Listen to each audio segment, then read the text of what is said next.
Go ahead. Good evening, everyone. Welcome to our regularly scheduled Mayor and Council meeting for Monday, June 22nd, 2026. Please join us for a moment of silence, followed by the Pledge of Allegiance.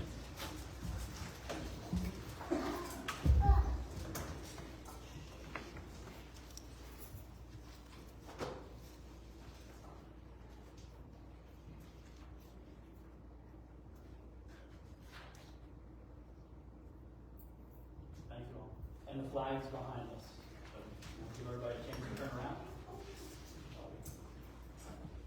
I pledge allegiance to the flag of the United States of America and to the republic for which it stands, one nation, under God, indivisible, with liberty and justice for all. Thank you all. The first item on our agenda, is this working? Yes. There we go. First item on our agenda is the approval of the regular session minutes from June 8th, 2026. Motion by Councilmember Orts, a second by Councilmember Nur. All in favor say aye. Aye. All opposed? Let the record reflect the votes unanimous with Vice President Burrell absent. So there are just a few changes to our agenda this evening. First, we are going to move item for approval, motion 2026-37, which is a real property tax abatement for 9930 Deer Park Drive, or Road, up to our amended agenda 2, and then we'll move forward with the agenda as follows. There is also a closed session at the end of our agenda. We are going to postpone that. Our town administrator is out this evening, and so is our human resources director, so we're going to move that to a subsequent meeting. All right, so if we have anybody here, we do, I see some folks, regarding agenda item 5B, which is motion 2026-37, the real property tax abatement for 9930 Deer Park Drive. You can come forward to the table, but I would like to defer to our town attorney first to brief the council. I'll just give some background in case not everyone remembers. This item was put on the agenda for our meeting on May the 26th, 2026. There was a discussion about the request by Mr. and Mrs. Cluster to have their property de-annexed from the town of Berlin, meaning they would no longer be part of the town. And the reason for that is that they don't receive any town services, and they pay property tax every year. We had a discussion. I discussed that I had never done a de-annexation before. I'm actually not even sure they're legal, although they have been done. There's an Attorney General's opinion questioning whether it's even legal to do that. Our code does not address it, but as the discussion continued, our finance director, Natalie Saleh, indicated that we didn't have to go down that route to give the clusters the relief that they were asking for, that we can abate their taxes. So they can remain a part of the town, but they won't have to pay another penny. I believe that's where our discussion ended. I got a letter from Mrs. Cluster. She disagrees with what I'm saying, and I guess Mr. Cluster does too.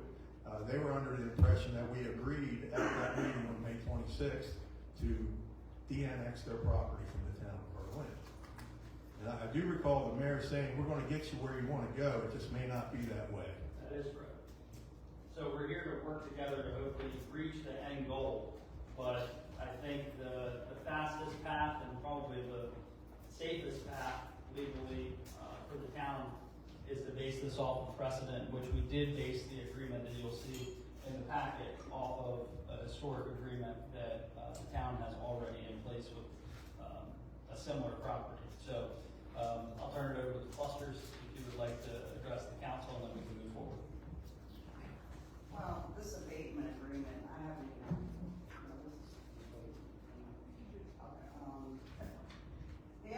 the big issue I take with it is that when and if the town were to decide to put water and sewer on that property, we're going to be responsible for the charge for that. When we've already paid $25,000 to have a well put in. So if you decide 10, 15, 20 years from now to run services down to that property, and 10 years ago it was $10,000, 10, 15, 20 years, it would be $50,000, $60,000 to install that. I'm not willing to do that. I'd rather pay $25,000 for the well on the property. Town of Berlin has done nothing for us, nothing. Even building permits, they charge me $11,000 for building permits. Never had an inspector come on my property one time. I had to pay third-party inspectors for everything. It was when your guy was getting sick and he passed away. So, but I paid a lot of money. And I'm still gonna be paying money. I have other stuff I wanna do, so that means I gotta come back to the town to get a permit. Your permit fees are 5 times higher than the county. I don't feel that's right. It's taxation without representation is what it is. It just be annexed to Royal Plus from Snow Hill. So it can be done. And who paid for that, do you know? I have no idea. I don't know. I paid more nothing either, for but I it. know the So county the county- did. So now my question is how did the property end up in the town? Wasn't there a request for annexation of the property? They came to the owner of the property Right. and told her that if you annex in, let us run utilities through your property, we will give you a good deal. Because apparently there was talk of a development that was going to be built. Right, Right. and then they didn't do that. But the thing is that like the town historically, correct me if I'm wrong, but the town historically does not annex a parcel of property where the property owner is not willing to enter into. Well, they were willing because they promised her the world and they gave her nothing. Well, but, so here. And then she couldn't sell the properties, I got it cheap, not realizing what I was getting into. I understand, but what I'm trying to say is that the property was annexed at the request of the property owner at that time. And then you purchased the property knowing that it was in the municipal limits. This is, I think, our best foot forward at trying to help you achieve some of your goals. Will you waive all my permit fees in the future and all that? Give me 1 second. Regarding the well, I believe, I served on the council at the time when you all wanted to put your well in. And you came in and asked for a waiver because we typically don't allow wells to be drilled on municipal property or property within the municipal limits of the town. And we granted that, but we said, look, when you all drilled the well, and we could go back to the minutes, but we said that you have to understand that you're drilling a well, but if we run water and sewer down there, you still have to connect. And I understand that, So- that's why I went with the annexation. I hear what you're saying, but like the town attorney said, this is, I think, our best foot forward to try and achieve. For you, not for us. at all. But you did require We paid property. a fortune for, already to the town of Berlin for nothing, absolutely I mean, nothing. I've got almost $8,800 in tax bills here, for just your portion of the town of And Berlin. your portion's higher than the county portion. No, it's, Right, yeah, there's That's some all. reasons. but, you know, and then last year, we got stopped with $3,300. That house is, I can't afford a $6,700 a year. My son is a single father, and he can't afford $6,700 a year.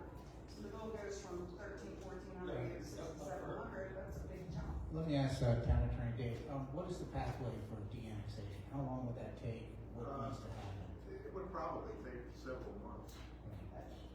That's fine with us, we got time. And legal costs that the town should not pay. Look at all the costs we've already paid. I understand, but I. We got nothing for it. Look, Mr. Cluster, I hear you, but at the end of the day, you acquired a piece of property in the municipal limits. It is very uncommon for a property owner to come to the town after they've been annexed into the municipal limits and then say, oh, wait, no, we don't want to be in. We didn't annex, and the person before us. But- We didn't understand the annexation law when we bought the property. I understand, but I don't know about that, because you all came in here when I served on the council and asked about the That was wells. after we bought the property. They wouldn't let us build a house unless we put a well in. They wouldn't let us put a well in unless we signed paper saying, you're gonna have to pay us $11,000. If we come in there with water. Well, aside from That's all that, what we did. at the last meeting, both options were discussed, de-annexation and this agreement. And it was decided that this was the quickest route to get you what you needed, no longer paying We taxes. decided, you guys decided. First off, we came in, he said he was working on it already before we even came to the meeting. I said I had started, but You started. I wanted to know the flavor of the council on the issue before we did a bunch of work.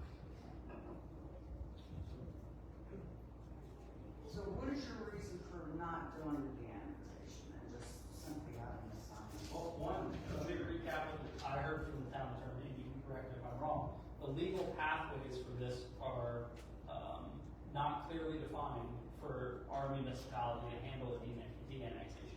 Would it be accurate to say never done this? We have never, Okay, so we have never done this, and we are taking your request and saying, hey, look, we are in municipal limits, which you are, and the likelihood of us extending a water and sewer pipe out there is probably slim to none, right? And we, hold on, hear me out for a second, So we are hearing your case and your request, right? And we are saying that we understand, and what we would like to do is to help you get there, right? And this is what we believe is our best foot at trying to help you achieve your goals while staying within our realm of what we can do as a municipality. And that's a summary of kind of where I think we're at. Correct. I have a question. If the de-annexation were to happen, and say Dave follows the process that you're asking for, and does dig a little deeper, and finds out, yeah, other places have de-annexed, properties, you mentioned the place in Snow Hill. But if it's found that that is at the cost of the requestee, what's your thought on that? Well, what's your thought on me giving away $800 in taxes and I haven't got anything for it last? Well, I'm asking you, I don't. I mean, you want me to pay for something. No, I'm not, it's not, I want you to A lot of pay. money. I'm sorry, I don't mean to come across disrespectful, but it's not I want you to pay, but again, just like most of us up here when we purchased our properties, we knew it was in town limits, right? And I'm not taking that from you, I've never seen anything like this before, where you have a property that belongs within the municipality, and then you also had to do your own water and septic. I've never seen that. We're so far out of the county. But that's good. Right. I hear you. In the town. Well, It's far enough away. listen, yes, I hear you when you say that, but at the time of purchase, it was. But my question to you is, if the precedent that's been set in other entities are, in order to de-annex, then that should be at the request of the asker, I'm asking you, what is your? Well, we'd be willing to, It depends on what pay it's. towards it. If you got to put it with us, we'd be willing to do that. Depending on what. Depends on what the cost is. Dave, you would require outside attorneys. typically when folks come in and want to be annexed, more often than not, they have their own counsel. Right, well, we have council that's on the other side of the bridge, but they're willing to come down here, because your council down here is a good old boy system. Honestly, it is. And we already talked proper about it. And he said, we can do it, how much money you want to spend? That's what he said. We can get you to the point right now where you never owe another penny of tax in the town of Ocean City. There's agreement. And still be running utilities down there. Yeah, Ocean City, I mean, Across the city. In 2016, when the council allowed you to put the well in, you agreed that if the pipes are run down there, that you're gonna hook up the when I was through, otherwise we would never got a house built. We'd never done, they wouldn't give us a permit. They refused to give us a permit unless we agreed to sign that paper. And that is the truth. So, but hold on, but the thing is that the town attorney's correct. If you all entered into the agreement of being able to tap into the well, that agreement that he has. It's right here. And that's, we had to do that. You forced our hands to be able to build a The house. property's useless, But hold on, you can't put a well. Right. So, or whatever. You couldn't give us the word we needed. But now here's the deal. So the thing is that if we start down a pathway of de-annexation, there are other properties that could easily come in here and make a similar case. So it is somewhat of a slippery slope to be able to start heading down this pathway. I thought that we had ourselves a pretty clear process here. If we need I'm all for the We- statement, but I'm not all for having to pay for water and sewer 10, 15, 20 years down the road, which by then will cost $100,000 to install. Well, what happens if 20 years from now your system fails and the county says It's probably not gonna cost as much as it is to run a utility. Well, you're going to come back into the town and hook it up again if your system fails? But the town charges a lot of money for permits that the county doesn't. Yeah, but the other thing is that let's just be transparent with one another. Let's say the town runs water and sewer down Drive. Deer Park. Deer Park Drive. Let's just say we do that, right? And then your well fails. The county's not gonna reissue a permit again for you to be able to drill another well. Well, You know that. then I would be forced to sign it. Because the. But they're not gonna run water over there. They were putting a solar farm right next to my property, that, they had nothing to do with that now. Without anybody asking us, without anybody getting Well, I people understand involved that's in the the meeting we area. wanna make it to next. We even called Town Berlin, they says, oh, we don't know anything about a solar farm. And that wasn't true. That wasn't true. So now, I think that if we don't have a clear sense of where we wanna go with this abatement agreement, then maybe we need to table it for another time, because I don't think we're not gonna make that. No, I can see that. So, let's open it up for public comment first, because it is an action item on the mayor and council's agenda. So anyone that would like to address the mayor and council regarding motion 2026-37, real property tax abatement for 9930 Deer Park Drive, may do so at this time. Seeing none, we'll take action by the council. Make a motion that we table, what is this, 2026-37, so that the parties can, dig deeper into the process of de-annexation versus tax abatement. Thank you. So I have a motion by Councilmember Orris, a second by Councilmember Green. All in favor say aye. All opposed. The motion 2026-37 to table, the motion passes unanimously. We'll revisit this at a later time. But let's see if you all can work with the town attorney to figure out a solution, and then we'll figure out when we can put it back on the agenda. In the interim, will you all talk with your attorney, Yes, that ma'am. is out of town, to see what his take on this is too? That way, you're not dealing with what you say is the good old boys, and Well, how much it's gonna cost. You know what I've I'm been saying? after him for 36 years, I know the old boys. Well, I I've mean- worked for one for 29 years. I know how they are. Listen, 51, I get it, sister. But what I'm saying is, that way you have whatever you feel you need as far as representation to help you have a clear understanding of what this could and should look like if you are the person asking for such a thing, while we do our due diligence on our part. I want to point See, out, that's where I thought we were. Until the woman, I guess she's the accountant of the town, Financial director. financial, until she spoke up. We were on the track, and he even said He was that. saying that your attorney, the attorney was in the process of looking into the annexation, and he was still working on it, and from what I understood, he was gonna keep in touch with us as he went along. And then a few days later, I get this tax abatement agreement, and no mention of the annexation, nothing. Well, I was here that night because my son's graduation, baccalaureate, but I will say this, my words from afar were, ooh, if we start this with one family, And I'm not taking away from what you're asking, but if it's, tell me, the clouds, tell me your last name again, I don't want to. Cluster. The clusters today, tomorrow it's the jump, and I don't, you know what I'm saying? I don't think you have other properties outside of Well, Berlin that's annexed in. I mean, I'm You not have saying. one that doesn't have a house on, doesn't have nothing on it. Well, what I'm saying is, today the situation is exactly what yours is, which is an anomaly, right? Tomorrow it could be another property who says, well, I don't feel like that, and I'm not taking away from yours.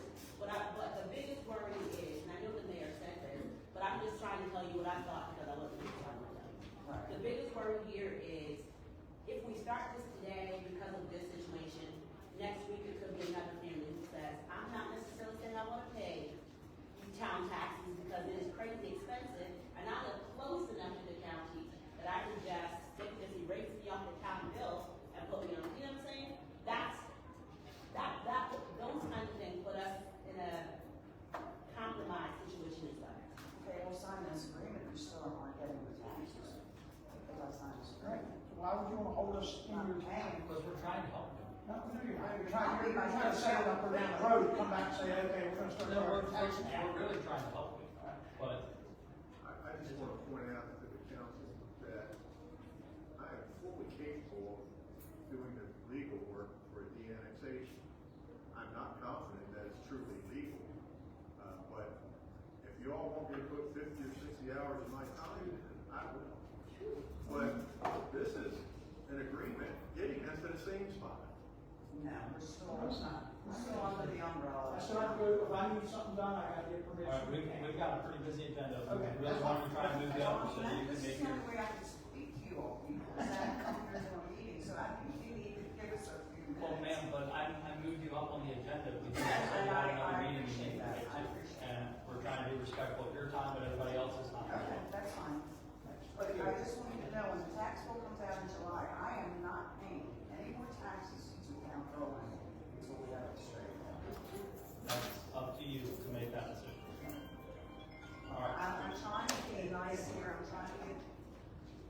ball rolling. You know, I left here with one impression last week, and you all seem to have a different impression. Now we have to start all over again. And now it's always gonna cost us a lot of money. I'm gonna call my attorney and see what he says about this. But, Thank you. And then if you don't mind, I think you have Mr. Gaskel's email, so go ahead and have them coordinate with him. okay. I'll be happy to talk to whoever represents town hall here in Cindy. Thank you so much. And I'm also gonna request it on my backpacks to be returned to me too. Thank you. All right, let's move on to agenda item 2, and that's a presentation from the Girl Scout Troop Sensory Guard. Okay, okay. So we'll do the item 3. Thank you, Sarah, for keeping me in line. Proclamation 2026-09, and that's for Tinley Day. And we're going to point on that, and then we're going to have some folks come up and talk to us. Thank you. Like Sharon, it's you better than Vice President Burrow. See? Keep it off, if we back in here, don't say that out loud. Thank you. All right, so Proclamation 2026-09, a proclamation of the Mayor and Council of the Town of Berlin, whereas Reverend Dr. Charles Albert Tinley, born on July 7, 1851, near Berlin, Maryland, rose from humble beginnings as the son of an enslaved father and a free mother to become one of America's most influential preachers, hymn writers, and community leaders. And whereas, though born free, Dr. Tinley experienced the hardships of labor and poverty, yet through perseverance, self-education, and unwavering faith, he overcame barriers to become a pioneering voice in the Methodist Episcopal Church. And whereas Dr. Tinley's ministry in Philadelphia inspired thousands through his powerful sermons, his timeless gospel hymns, and his dedication to social justice, education, and the uplifting of all people. And whereas his legacy continues to resonate across generations, with his music and message offering hope, resilience, and unity to communities worldwide. And whereas the town of Berlin, Maryland proudly proclaims Dr. Tinley as a native son whose life story embodies the enduring spirit of determination, compassion, and faith. Now therefore be it resolved and proclaimed that on July 7th of each year shall be recognized as Reverend Dr. Charles Albert Tinley Day in Berlin, Maryland, in honor of his life, his contributions to faith and music, and his lasting impact on the world in Berlin. Witness my hand and seal this 22nd day of June 2026. So, thank you all.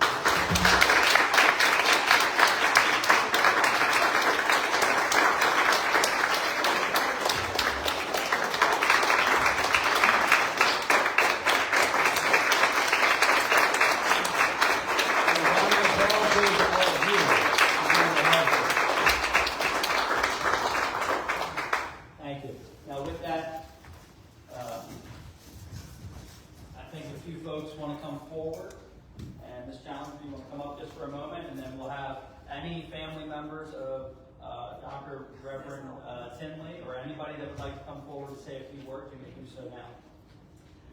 You reached out, so I'll start with you. I only helped facilitate this, but this all came about at the Tinley Festival in April at New Bethel Church when Gregory Purnell suggested this. So I'm just the middleman. So yes, I'm not taking any more time up here.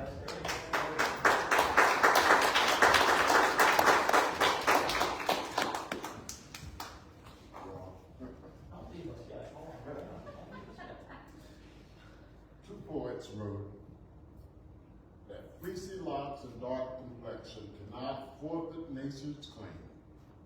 Skin may differ, but affection lies in black and white the same. Were I so tall as to reach the pole, or grasp at the ocean and sky, I must be measured by my soul. The mind is the measure of man. Today, the town of Berlin has made a colossal leap, a giant step. I'm old enough to remember when it was a sundown town. But today, I'm proud to stand here because Berlin is a rising sun town. We're taking this step for Berlin to ever remember the contributions of Reverend Dr. Charles Albert Tinley, that native son. And that we're here to witness this. It is extraordinary. So I'm just happy, and I thank Lisa for taking up that challenge. I thank the mayor and council for accepting and for doing this proclamation, and each of you as a witness. And the thing that I will say in finale, Dr. Charles Albert Tindley told us, we may not understand it now, but we'll understand it by how important this day is to the calendar and to the town of New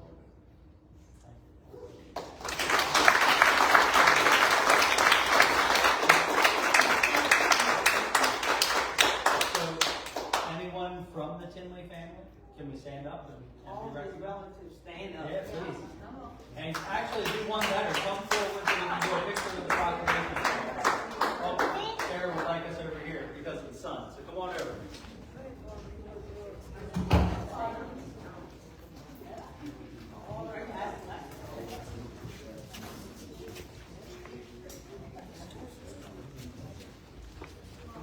Uh-oh, little guy, you gonna help?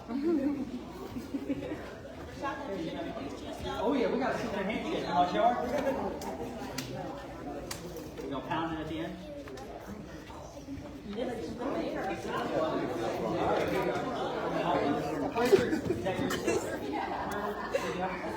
You're in the bay. Who's here with The UBC.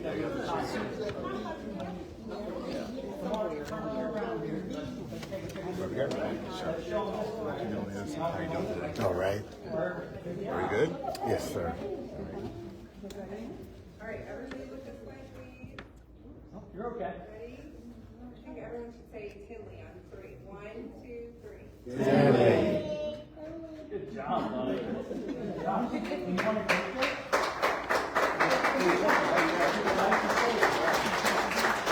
So stupid. I can make copies. I can make sure everybody has copies. We'll coordinate that. I just want to give a little copy. Is that okay? And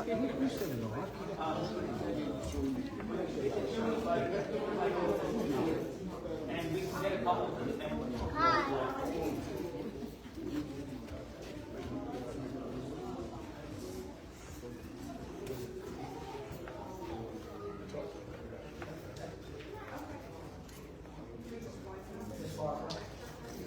How many copies of the proclamation would you like?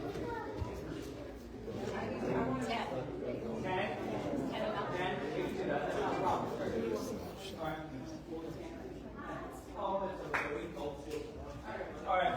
Let's see. Now, the one thing I will say before we move on, I love the mural that we have. And I love how when you're coming over, it's perfect because the sun starts to set and you see Reverend Dr. Tinley's face right there as the sun's setting over top of Berlin. I really do like it. So, it's very cool. All right, thank you all very much. We have someone who's driving from Pennsylvania, who is a direct Wow. in that business. I'm going to ask you. But no, you were just fine.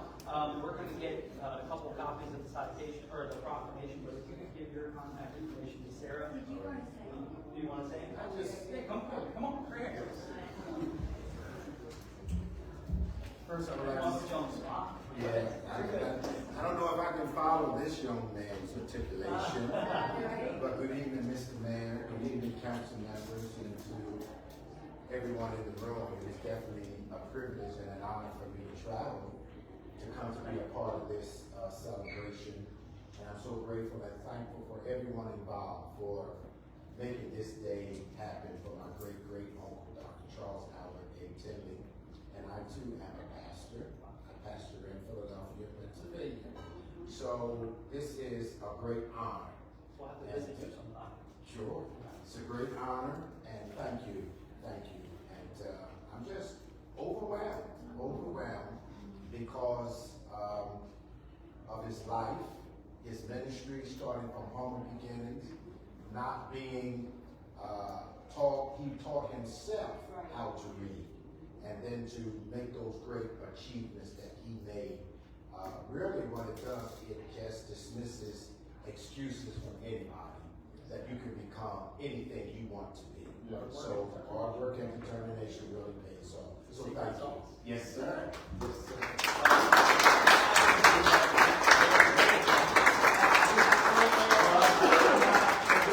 With the attorney sitting right here, I wouldn't dare shake your hand. Hey, Mark, make sure that Miss Sarah, right here, Sarah has your contact information.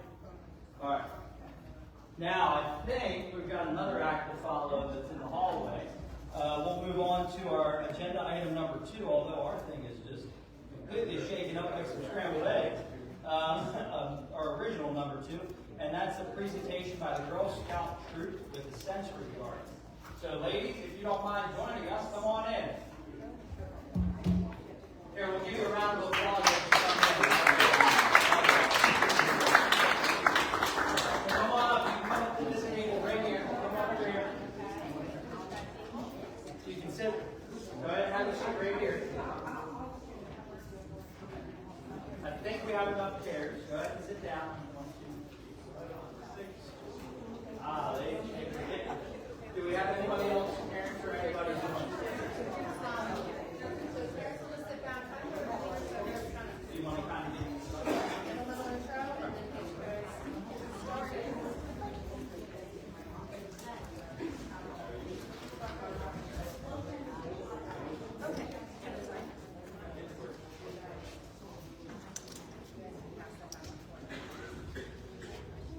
Thank you guys so much for having us. We are Girl Scout juniors, or some of our Girl Scout juniors from Troop 365, a Berlin-based troop. And this year, our juniors are working towards something called a Bronze Award, which is one of our Home Nation awards for Girl Scouts based on different levels. So my name's Laura. I am the co-leader for our troop. And the girls have brought this forth to the Parks Commission and received approval. But we're here to present our idea for the sensory garden. They have developed a presentation to explain a little bit about what that is and the details and plans that have been worked out with Parks Commission and based on their ideas. So, take it away. Okay. So girls, you just pass the microphone as you go through, okay? Start with introducing yourself, if you don't mind, before each one of you present. My name's Lillian. We're at the Troop 365 and representing the big sensory garden.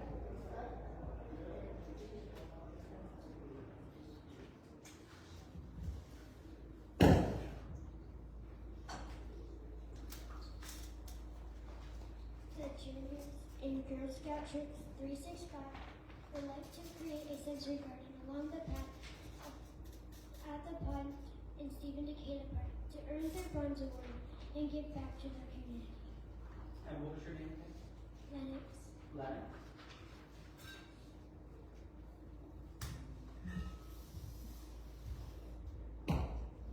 A sensory garden is a natural space that promotes connection with nature through a person's senses. It aims to help people become calm, relax when they are upset or stressed. Hi, my name is Mackenzie, and some of the benefits of sensory gardens are they can provide a natural place for people of all ages to find a connection with nature through all of their senses. It also offers stress-reducing and calming environment. It also helps individuals with sensory processing disorders and neurodivergence and other mental and physical health limitations to feel the therapeutic benefits of nature.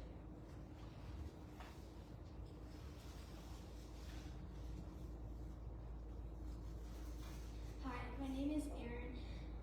The garden will be set up as 3 stations along the path surrounding the pond, each focused on separate sense: smell, touch, sound, and sight.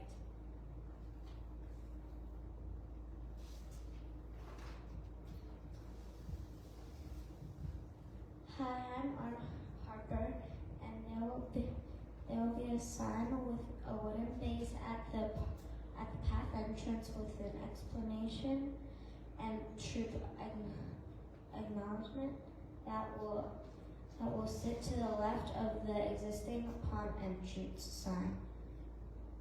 Welcome to the Berlin Sensory Garden by Girl Scout Troop 365 2026 juniors.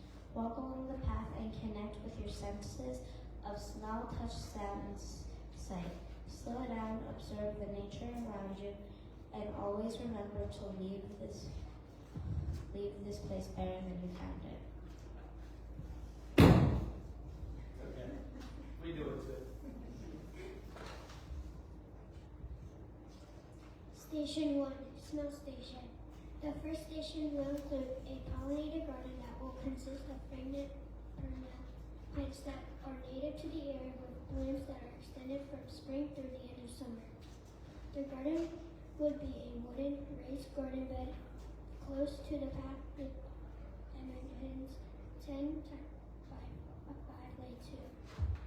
The sign will be attached to the garden bed with instructions for how people can explore their sense of smell.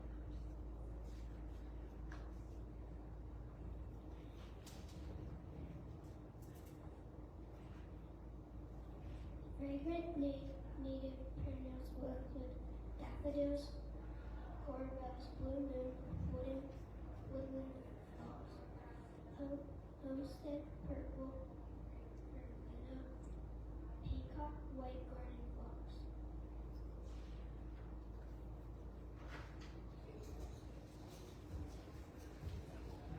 My name is Ava. The second station will encourage people to explore their sense of touch by finding natural objects of different textures and sorting them within each section. A mulch path, edged with landscape edging, will lead people to a wooden box structure from the existing pond path and will be an ADA complement. The box will have 6 squared sections and each will be labeled with a different texture name: smooth, rough, spiky, bumpy, soft, crunchy. A sign will be included near the mulch path with instructions of how people can explore their sense of touch. Dimension box 44 by 30. Sign base 4 by 4 wood. Sign 1 by 0.5 by 1 side.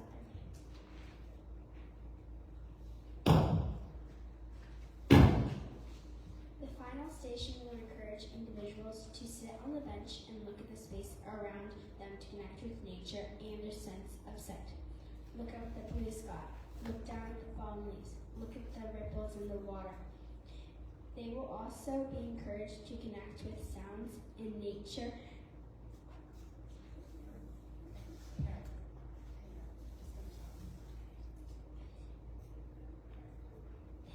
They will also be encouraged to connect with sounds in nature and their sense of sound by listening to the sounds of the birds, the water, the wind.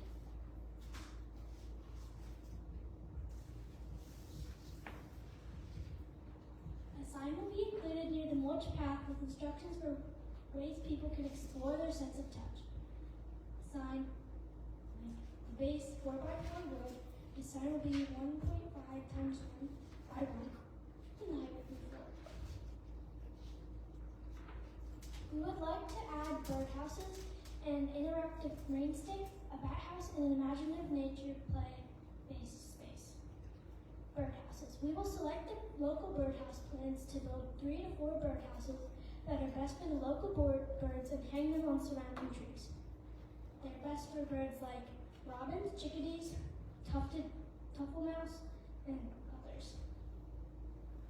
Interactive rain stick. People will be able to fill a capped PVC pipe with natural objects found on the ground to see how they sound traveling through the pipe. This will be connected to a 4 by 4 wood post.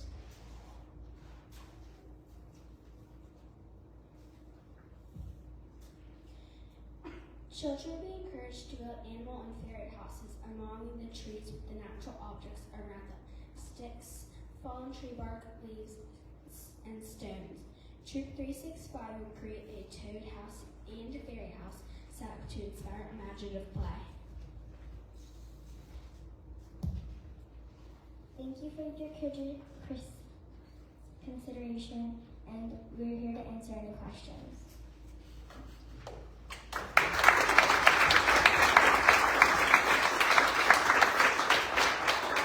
I'm really intrigued by the interactive rain stick.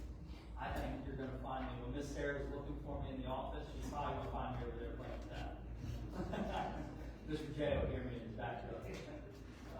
I think you all did a great job on your presentation and way to handle that as a group and work as a team. So good job. I'll open it up to any of my colleagues up here on the council that have any questions or comments. I just want to say, I think this is an absolute wonderful idea. I congratulate each and every one of you for taking on a project such as this. Well done. Look forward to seeing that part. I'm sure many of the residents in Berlin will truly enjoy it. I just wanted to say good job as well to each one of you. That was a decent presentation. I'm excited for this as well. And good work. This is awesome. Thank you. Yes, I think it's an underutilized space, so very excited to see what you all come up with. And the Toad House is something I'm kind of particularly interested in. But great job. Thanks for bringing it to us. So, I feel like I know a friend out there in the crew. I visited her at school earlier this year. Mr. Booth, earlier this year, so that gave me a little bit of excitement. But I will tell you, I was a Girl Scout leader a few years back. My junior is now 27, and when they were just about your age, our troop did a garden, not as meticulously as yours, but on Powelton Avenue. And so to hear that you ladies are creating a sensory garden that is this detailed is extremely exciting to this Girl Scout over here.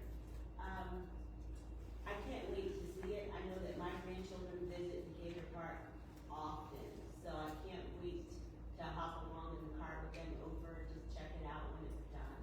But when you talk about your birdhouses, that to me, in my head, I thought about the Boy Scouts. Remember when the vets were here and they were doing birdhouses over at Heron Park? I don't know if we've already started construction, but I mean, it might be worth partnering up with some Boy Scouts because those guys have done some houses and they may be able, if nothing else, give you some suggestions or even some manpower to help you all out while you're doing that. I mean, I'm all about the health and competition, and I think Girl Scout is. But I think we have a few. So Aaron, how old are you now? 10. So I've watched Mom be pregnant with Aaron, and Aaron go all the way to walking to school now. And Now that you BIS. well, still Buckingham. Still? Wait a minute, you guys Still are Buckingham. No, I saw her walking by there. but you just finished 4th grade, didn't you? You just graduated. Oh, graduated 4th grade. Oh my goodness, I am old. And then I feel like you look like somebody back there that used to take pictures a lot. Is that true? And then I think we've got one more with Well, I remember your Burlington mom when Action she Mom. was in intermediate school, so just looking at you ladies up here, it's like, ooh. Yeah. Megan's daughter here, right? No, so from water, well, not water planning now, sorry, still water library. All right, well, congratulations. What we should do is make a symbolic move because the Parks Commission said yes, right? So then you need a unanimous support from the council to be able to go forward and build better birdhouses. So we'll see. Motion to approve. All right, so we got a motion by Councilmember Green, second by Councilmember Horace. All in favor, say aye. Aye. All opposed, let the record reflect the votes unanimous, and you all can continue with your project, and we look forward to experiencing it, especially that green stick. I really want to try that. And ladies, thank you for remembering to leave it better than we found it. I still say that to all my students. Let's take a group picture with Mark, right? And we'll make it fun. Yeah, that way we can move around. Whoa! Look! Keep it right on your toes, right? High fives. High five. Great job. High five. High five. High five. Thank you. All right, well, let's spread this out just a little bit. Can I get a couple of you to come to this side? Yep, there we are. Charlene, you know how to take a picture? Just checking.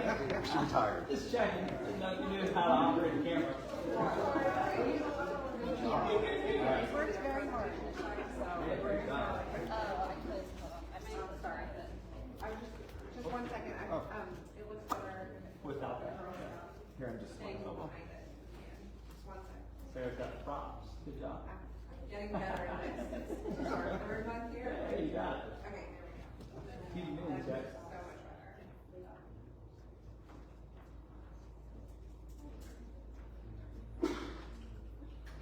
All right, and you gotta let us know when it's done, so we can come play, all right?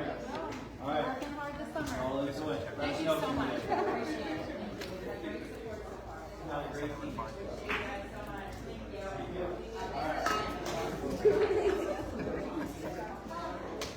Oh, yeah, thank you. I just put it in my bag.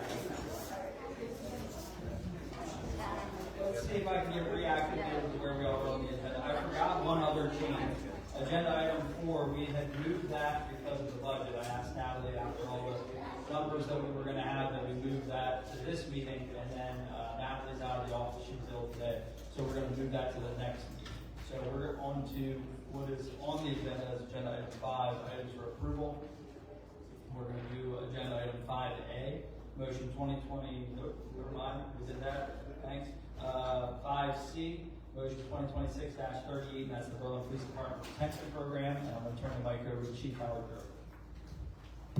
This mic's giving us a lot of temperament today. Good evening, Mayor.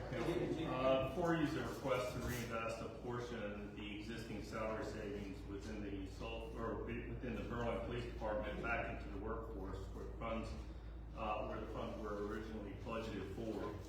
The proposal does not require any additional funding from the town itself. Rather, it's surplus funds that were left over from the FY26 salaries account.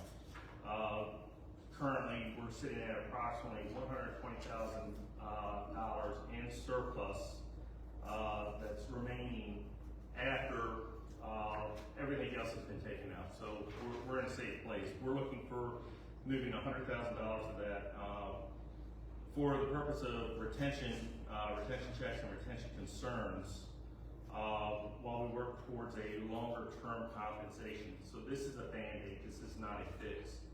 I'm sure everybody's been watching the news. A lot of the agencies in the region around us have increased their salaries well into the $70,000 percentile or range. We currently, our starting salary with the 5% increase this year, raised that up to approximately $64,000. So that we're $6,000 behind what the group is. So what we are interested in doing is utilizing this excess money to reinvest back in, providing a retention check, and that really kind of levels us out for the period of the budget year. Then that gives me a solid 10 months really to start looking into our budget salaries and savings of how we're going to be able to get back into comparison. I think it's important to understand that we're not trying to be at the lead of the pack. I understand that we are a town of Berlin. We are not the city of Ocean City and the county of Worcester County. However, if we continue to fall behind in these areas, we will continue to lose people. This past year, prior to my arrival, we've lost 4 officers, 1 supervisor.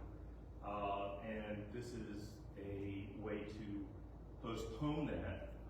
The officer will be signing a 1-year contract that would expire next year. And that would give me the time to continue to work with you to get us back to the place where we need to be in the mix. The counselor has already put together a contract agreement for us. That would be all officers starting and below. Myself and Captain Fisher are not really part of this. We believe that we need to reinvest back to the officers themselves. Chief, if you don't mind, I'd like to just say something.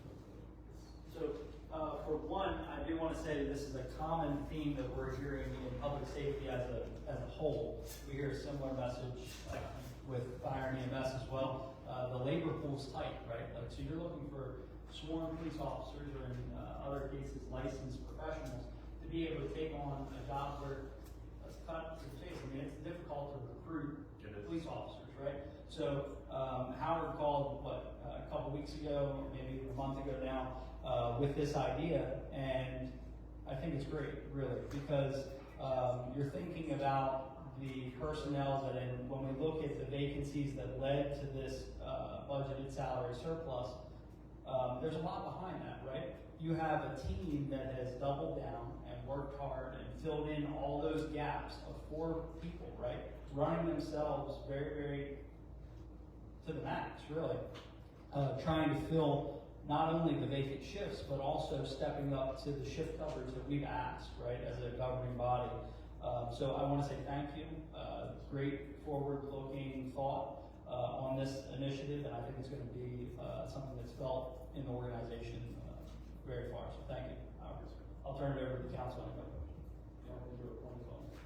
Chief, I think this is a great use of these funds, so I certainly would approve it. I do have a question about the future, though.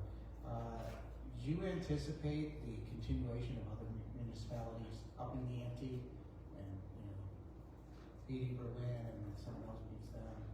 Do you see that trend continuing? I think yes. Do I think that it's going to continue into next year? We have yet to be seen. I would sit back and tell you from two of the departments that significantly increased, actually 3 departments that significantly increased outside the county. I don't think that they continue to have a tax base that's going to be able to support that. One of those being Salisbury, that was a huge increase that they undertook. It's going to be really hard set for them to continue that pace. Likewise with Wycomico County, this was a contract year. So they will be set at that pace for the next 3 years. And then Somerset County, I would sit back and say that there was a lot of discussion in Somerset County as it relates to that, bringing them up to that percent. So ultimately, yes. What I said, and this is, I stand behind what I say, is that it's us to work through this. When I say work through, I told you all coming on board, and I continue to, with my effort of sitting back and saying, we work together to find the way that we can move forward. This is not me coming to you and saying, I need you to fix my problems. This is me coming to you with an idea to pass this for right now. Captain Fisher and myself, we're going to sit down and take a hard look at the books over the course of the next year and sit back and see how we can both work within our own budget, and then possibly, if we can show you that we're good stewards of our own budget, of sitting back and saying, hey, we can take certain things off the table if you're willing to meet us halfway with salaries. I think that that's where we want to be. Well done. Yes, thanks, Chief. That was awesome. This is a great example, I think, of what in other circles is called like reuse, recycle, in terms of unspent funds. My question was, and this may be more, I don't know, Mayor, you might be able to help here. How does this, or does this, throw a wrinkle in the step and grade system? No, this is, as Howard put it, a Band-Aid. So we're going to take, it's a one-time bonus. I forget how it's going to be coded in ADP. I'll let Kelsey, Natalie, and those that want to handle the processing of it handle that. But as Howard said, it's a Band-Aid, right? It gets us through FY27. It doesn't take us further than that. It does not increase salaries long-term, although that is something we're going to need to take a real hard look at. And I mean, the chief, what I like about you and what I like about your team is that you don't come with, hey, look, and granted, please don't take this the wrong way. There are other departments that have no ability to do this, right? That don't have the levers to pull sometimes that are available in other departments. So don't take this any other way than I'm happy that when you're bringing a challenge, you're also looking at some solutions that go along with it. So I think that I feel comfortable trusting Howard and the team with managing this bonus and being able to come to us in the future with a way that we can overcome this long term. Great. And then my other one was the retention agreement protects. So that means that the folks that are there now are going to sign on. Just so I'm clear, they're going to sign on for a contract for another year. Yes. So what will happen is, we have an agreement that's already been put together by Mr. Gaskell that they will sign up until July 1st, guaranteeing their continued employment with us, and as a result of that, we'll pay them the retention bonus from that. Awesome. And just to be clear, so you'll understand where I come from. I think retention is a powerful tool. I would sit back and argue that a lot of agencies that are throwing money at recruitment, I know what my team is. I have a very powerful team there at the police department, and very valuable. My goal, I believe that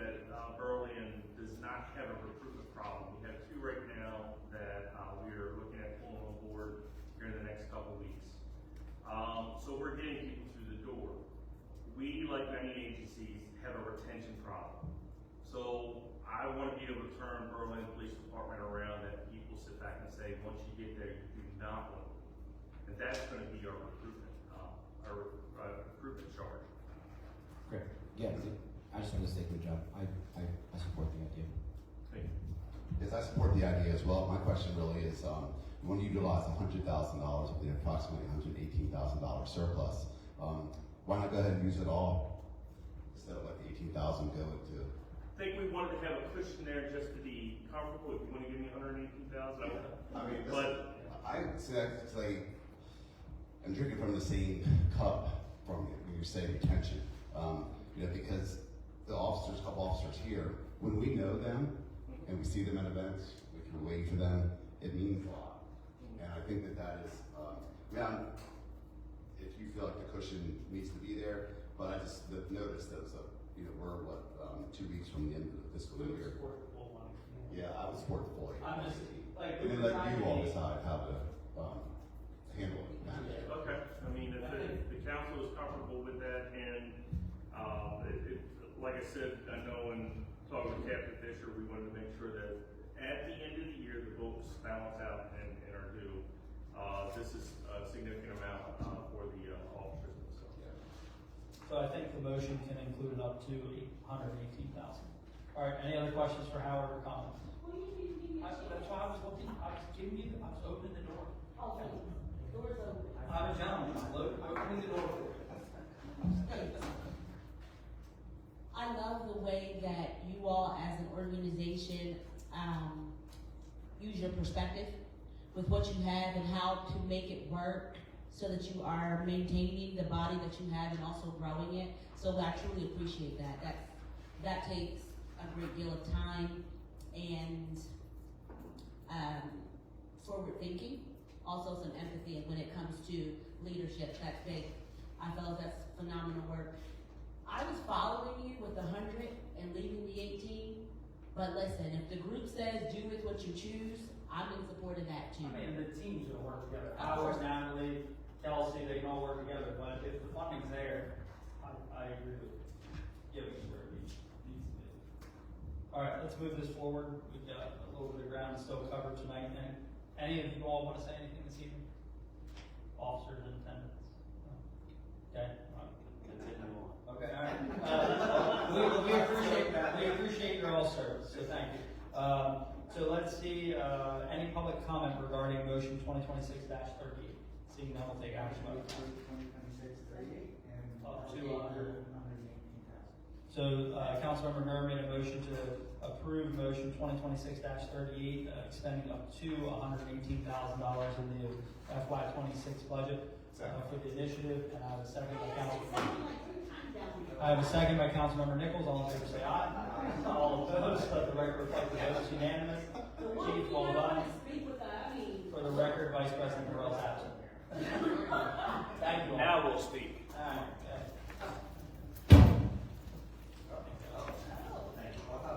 Easy on my hand. Easy on my hand.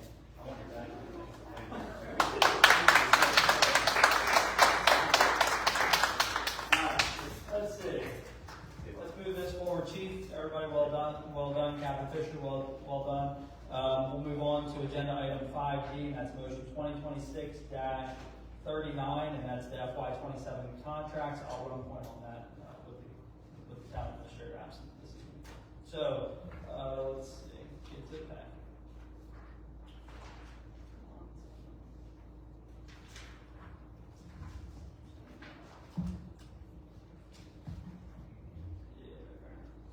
All right, so starting on page 28 of our packet, you'll see a list of the FY27 contracts. They were all in the budget for the FY27 adopted budget. They include the Axon Body Cam contract, Booth and Associates LLC, Berlin Fire Company and Berlin Fire Company EMS, Bowen and Friedel, EA Engineering, which is our stormwater consultants, Integris, for IT and for the police department, EMK Law for planning, Jarman's Cleaning Services for the police department, Maryland Delaware Railroad for our annual license agreement, Phyllis Kimmel for electric I'm gonna keep going. PKS Advisors, Sky Shooter Displays, Southern Corrosion Incorporated, Tyler Technologies, Uniform Cleaning Services, and Worcester Youth and Family.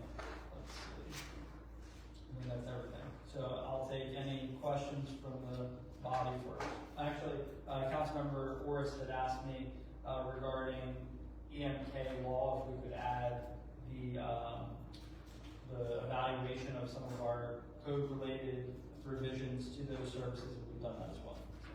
I'll turn it over to the council for any comments or questions. The railroad has always been a thing for me. That go up, or is it in 20? Is that flat? I can't recall if that line item went up. It is approximate. I will say that they don't go down. Right. And this includes any time a utility line or something like that, a water pipe or anything like that, goes across the easement. It also includes, well, yeah, but it crosses their tracks, but it does go underneath, yes, or overhang wire. So anytime that crosses, we have to pay to utilize their property. And then there is some built-in fixed rates for if we build the rails and trails, but I don't believe we pay a premium on that yet. So where I'm going with this, I'm curious about maintenance. It hasn't been an issue, I think probably for a year, but I'm kind of working on the assumption, are we doing maintenance now on the, are we doing the maintenance now on the weeds of the railroad? No. We have not this year. So who's doing, are they doing it? Let me know. So, yeah, we've received, sorry, it's like the, we only have one mic. To answer that, they have always handled their own maintenance.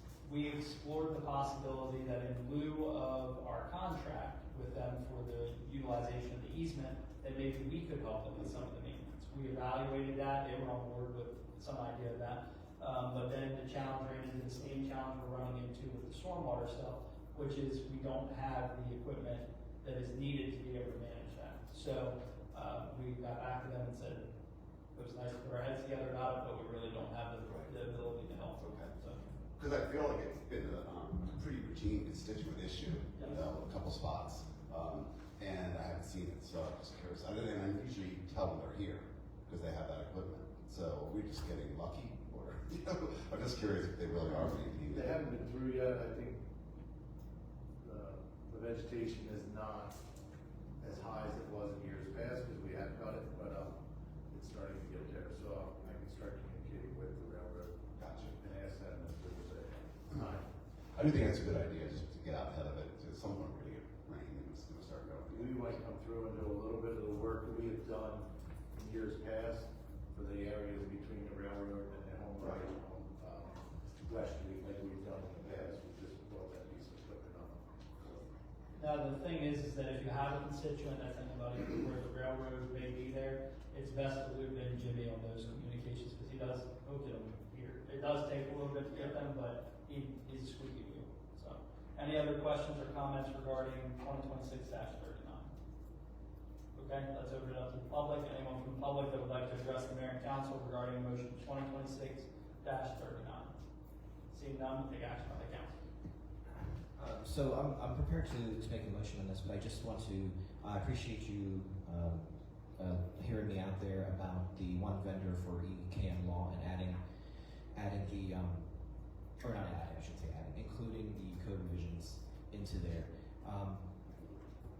Would it be possible to see, like, can you give us a percentage of what her time is going to, that vendor's time going to be spent doing that code revision part?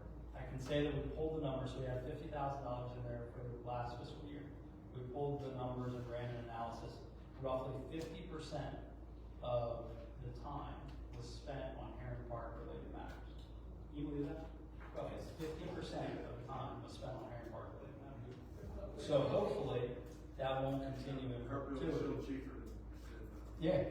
Well, I mean, yeah. If you I mean, so I can't say what percentage of time would be devoted to that project, which is what I think you're asking. Yeah.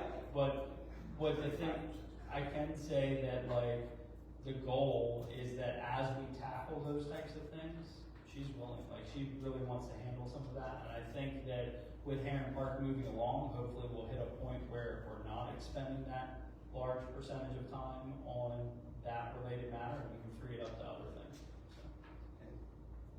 And really, this is, you know, I'm kind of hammering this a little bit. Just it's kudos to Ms. Morris, because I believe that her investigative skills in land use zoning and regulations is more suited to where we really need attention, and we couldn't get it really into the budget for code revisions. So I think that this is a good way to tackle I think it's a good idea to tackle both, you know, as much as we can with what resources we have. So, well, that being said, if there's no further questions from my colleagues here, I'll make a motion to approve motion 2026-39. Second. Okay, so I think we have a question. I do have a question, and I can't specifically Just ask name. this question, and I don't know where I should put it in. It's okay, just name and street name for the record, because we do have to keep a public record. Flower Street, Yes, ma'am, and first and last name. Helen Lockwood. Thank you, ma'am. Good evening, Mayor. Good Council evening, members. it's good to see you. I would like for the council to consider putting up 2 signs on Flower Street that says slow, children at play. Since the cannery is there, and with younger families moving in, we have so many children that play on the sidewalk and in the street. And I think we need to consider something like that, because even though you have the signs up, everybody in Berlin knows when they can speed through. So, thinking about putting a sign up that says slow children at play, I think it would add to the safety of the community. And so, this is why I'm sitting here, plus for the 10 tonight too, but I would like for the council to consider that. Jimmy, is there any state regulated sign that we could, can you guys look into it if you don't? But the slow, from my understanding, the slow children at play is not an enforceable sign. It's more like a suggestive, yes, but it's not, they can't do anything with that sign. I think just to realize, I mean, I don't have a problem with a sign like that up, but it doesn't open it up for any additional charges or anything, within that area, unfortunately. Have you noticed like a time of day where you feel? That's on Nickel Street. The children are playing on their bikes, they're running across the street, they're playing tag. And you know, let me just say this. I had a friend over the weekend, her 3-year-old child was killed. Jesus. Where? Almost up toward Annapolis. Okay. And I just think that signs like that that's not gonna break the budget, would be helpful to people who are just coming through. And you know. Well, for clarity, I don't think Reverend Locke was looking for it to be like an additional, enforceable, like, looking for there to be a ticket associated with that, but to at least make people aware, oh, hold on, slow down, there are children around here. Yeah, I mean, that's, as long as that's the understanding that it doesn't, there's not a charge that we can charge somebody if somebody does come through there, strikes a child, well, we have a sign, there's nothing that I can charge them with outside of the norm. And don't get me wrong, I'm not sitting back and saying that, you know, enough would be at that point anyhow, you know, striking a child in that area, but there's no additional, it's an informative type sign. Ms. Lockwood, is there a place where you think that it would be best suited to have a sign installed for awareness purposes? I do. I think there needs to be a sign, I don't know Teola and Edward Brittingham's address, but it's And they're one not- house And from. Elroy's not here, so we can do whatever we like. I mean, but there's like 6 or 7 kids that are always running across the street and playing there. And then down by the cannery, where the buses stop. Do you think we could So split it's the? right down by the bridge and just by the fire shop. So now would you say, coming from the school, just before the bridge, to have something? Because I think you pass this think you're in the clear, you wanna speed up a little bit by the bridge, and then you probably slow down a little bit before you hit the camera and then speed back up again. I'm not speaking from experience because my wife tells me all the time I don't have to do 15, I'm just scared to death of those cameras. So I do 15, but. From my observer, there are not children across the bridge. Okay.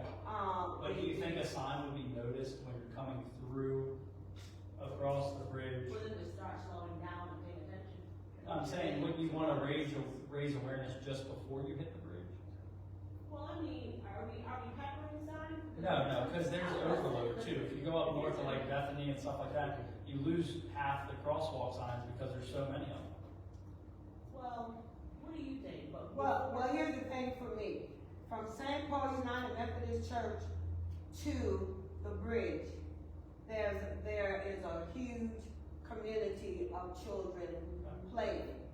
If you could have two signs, one at the end and one down by St. Paul Church, and then one going toward the bridge would be great. But it just needs to go up. That's. Jimmy, are you familiar?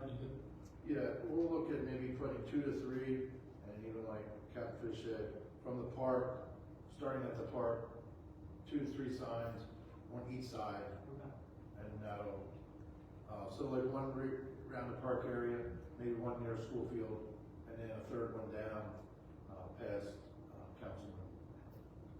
And then on the way back, as soon as maybe right after we get through Cannery, to be in town limits, we'll throw a sign there, and then somewhere up around Railroad, and then down by Park.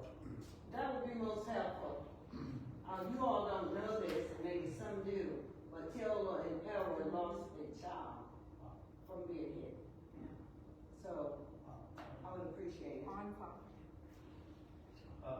Ms. Sarah asked, on Flower Street? No, the child was not on Flower Street.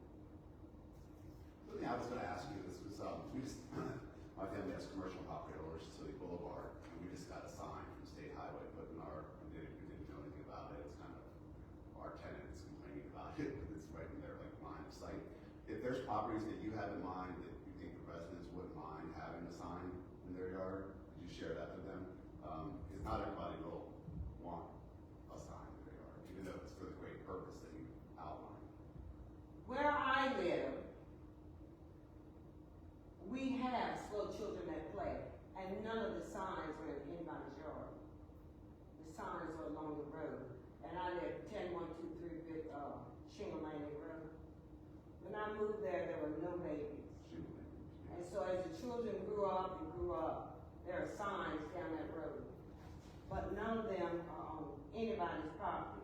They're on town property, which means you might chip a little hole in the sidewalk or something and put the sign on, wherever, I don't know. Typically, we put them in the public right of way, which is usually within 4 feet, but if there is a sidewalk there, we're not gonna break the sidewalk.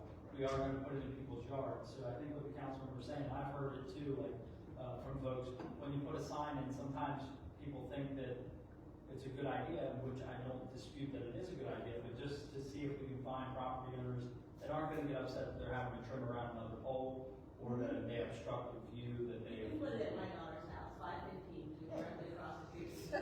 You can, no, I'm being very serious, because many of the children, literally, aren't they? Yes. They're right there in front of Malia's house. They play basketball in front of my daughter's house, the children ride their little scooters.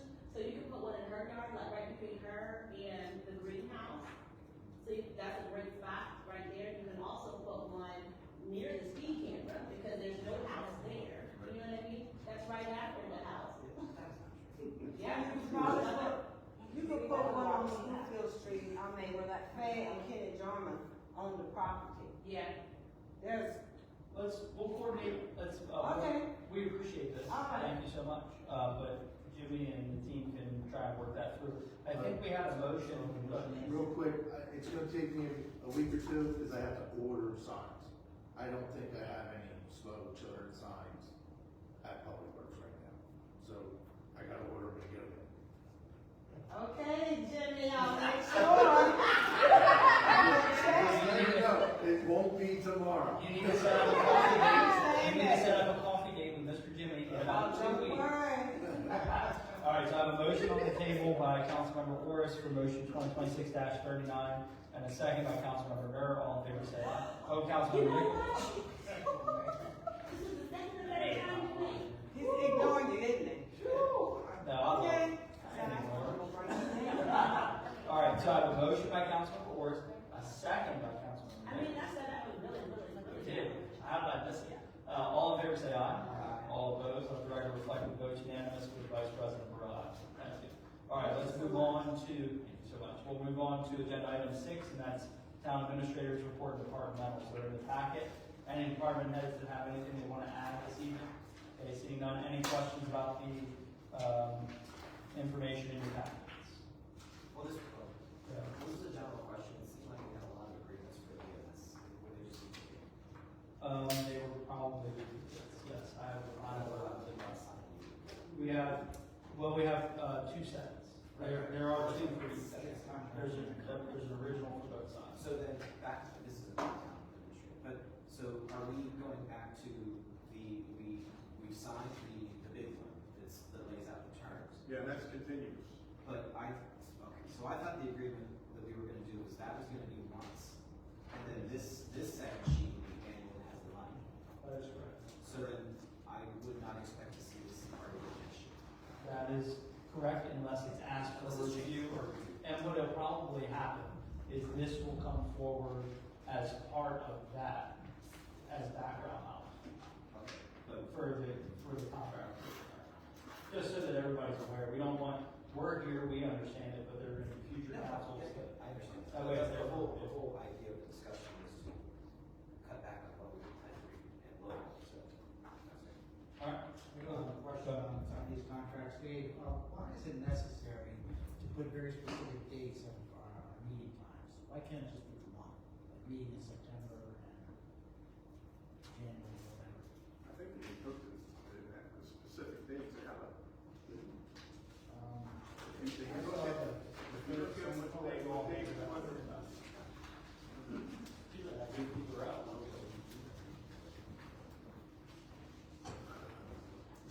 It's on page 30 of 46. Right? And it talks about when we're gonna meet. So the specific dates have been removed. And it's, Maybe I was reading in the packet, I mean, the specific dates are still there, but the year has been taken out. So in Dave's example, it would say December 31st, 2026. It's changed to December 31st of each year. No, I get that, but I'm talking about the times that we meet.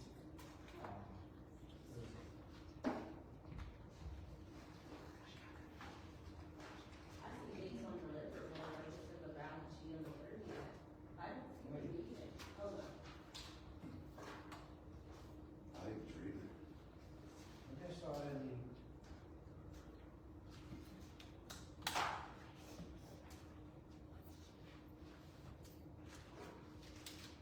Okay, maybe it was in the email packet.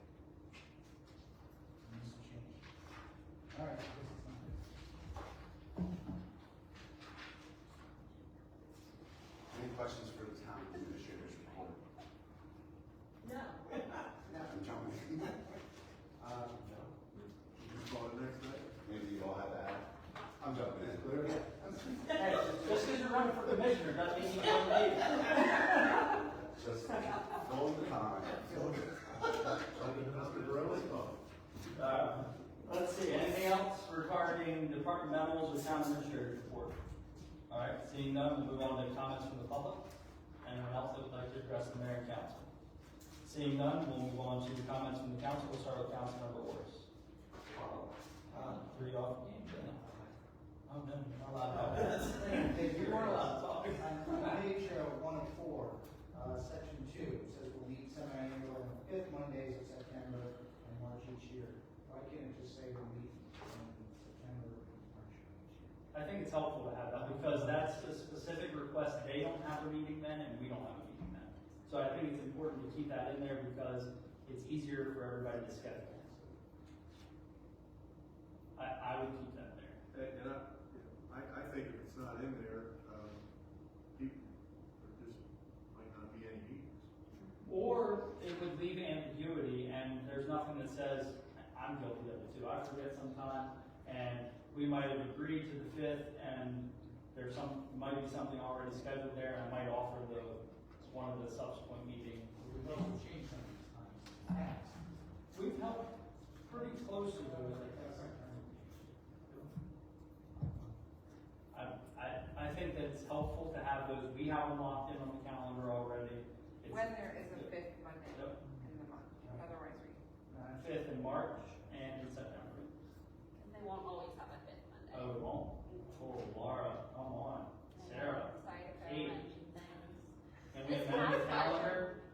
Amend the calendar. Yeah. Go right ahead. All right, well, Jay, you might have some merit to it then. So Why don't we just say the last? Can you just say the last? I think it should just be September and March, and then work out the dates. Okay. Oh, for our sake, can you schedule them? I'll try. Do we still have 5 I'll weeks check. in this year? No, September is 4 Oh, Mondays. goodness. See? Oh, goodness. Nope. Mark Crawford does that. March has 5 Mondays, September has 4. November has 5. All right. So Jay, I agree with you. Should we just make it in like Q such and Q? What would it be? Q2 and Q4? Okay. All right, can we amend it? Can't we just do that next year? Like, can't we just? We'll never forget. He just passed. Okay, well, can I get a motion to amend?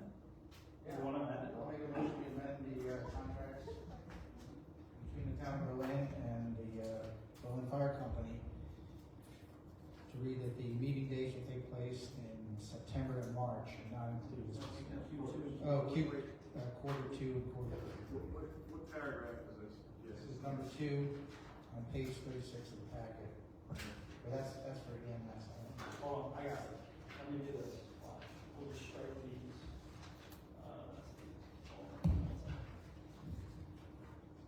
Get it done. Oh, it's easy. Dave, I'm gonna strike the copies that I have here. It already tells you if there are not a 5th Monday in September and March, the meeting shall be on the 3rd. That's what the contract says now. Perfect. Good, done. Oh, great. You still have that?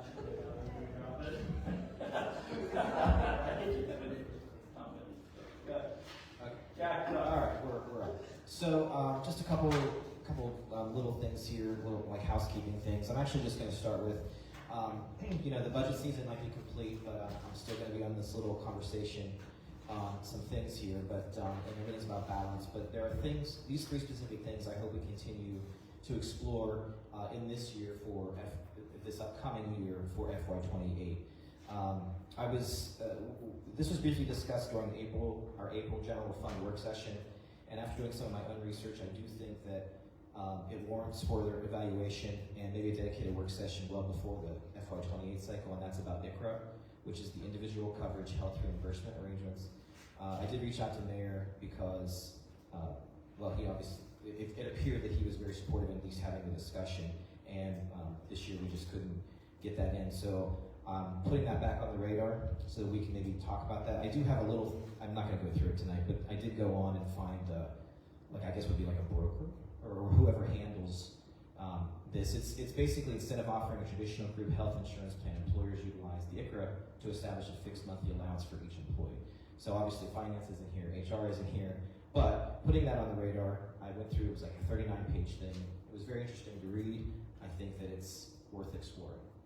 Not making any decisions, but I think if administrative leadership could work out, some more data. You had said that it was provided. I couldn't find it again, but Haley would be our broker. Okay. And maybe what we do is we try to bring them in before we start like the audit side of stuff, so it's not super heavy. So I mean, I do have questions, believe it or not. And we're able to give like a little bit of a presentation, it could be Zach or, The other folks. So, I mean, I just would like to have that opportunity for the group to explore it. I mean, it looked It's interesting. not too much bad So- mojo for us. I feel almost like superstitious about just adding it to the thing that we review every year. We've been very fortunate in our healthcare renewal costs.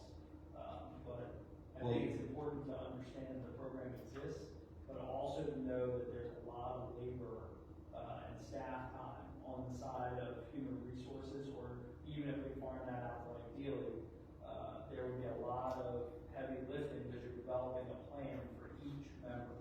Well, then, let me I was under the impression that you had brought it up before that meeting because you were interested in us exploring. I bring it up every year. So is it something you want us to explore? Well, I just want you all to be familiar with the term, because if we get a heavy renewal year, right, like I don't want us to really, we want to keep the group plan that we have, right? And we've kept it consistent. Sometimes you have to change, that's understandable, right? That's why we shop the market to make sure we're getting the best return for the taxpayer and covering the benefits that we think are needed for prison intervention. However, if we get hit with all the major players saying you're going to get a double-digit increase or high double-digit increase, we would have to start to look at other options. And one of those most likely options is ICRA. Some of you may, Kate may, but some of you likely do. Fisher, you probably remember, and Gaskell, when we had Evergreen. You remember that? And then Evergreen went belly up. Like literally, they were insolvent. And that was gonna hit us in a mid-year. That's when we started to explore this whole ICRA thing. And we had a healthcare provider that went, we got a notification that we're gonna continue mid-year. And we're like, holy smokes, what do we do? So we've continued to start putting that information in the forefront of the council's mind, so that if you get this, hey, we gotta deploy an ICRA healthcare system for our staff, and you are like, what in the world is ICRA? At least now you've heard it multiple times, and it's kind of like when the auditors come in and they talk about our fund balance. We do that repetitively so that it's not the first time everybody hears it. Okay. Does that Well, make sense? it does make sense. I just had the sense that it was being brought up because as a thing we would want to explore. No, I hope not on wood, we can continue without having to deploy that. It's an emergency button, it's like a fire alarm. Okay. Yeah, All right, well, Chris presented at the end of his presentation, right, and we were at the church, right? And, yeah, I definitely agree. I think it's, jumping here, I think it's worst case scenario. Oh, yeah. That's a hole in the fire. Yeah, it's personally, known companies that do it, and it's, not very pro-employee, I would argue. Okay. But, it's, well, then maybe. but I think, like, he went into it, and I think we realized that the cost, and the change that was gonna be for the employees, it was kind of pushed off. I 100% support him bringing it to us. Yes, we have and just as an option, so employees know that it's something that is potentially in the future, but I certainly hope we don't. Oh, so then I guess I misunderstood. I thought it was something you were trying to Nope, I wanna get us to look keep into. you all familiar with it, Okay, that well, it then- exists. Then never mind on that one. All right, so then now we're down to two things. So this, actually, I can't remember. I do believe it was Councilmember Nur brought this up a while ago, but I didn't have anything else to call it. But the Green Space and Property Acquisition Fund, support establishing as appropriate a dedicated budget line and a policy to prepare for future property acquisitions that advance green space preservation, environmental protection, and stormwater management. Such a fund can also help strengthen our ability to leverage grant opportunities. I think it was you. So Joan will do it. So it's like five. Yeah, Joan. Her and I had a discussion on Sunday. That's why I'm bringing it up now. But I know the amount to start off. I think it was like $20,000 or $5,000. But I think that we can talk about that now, for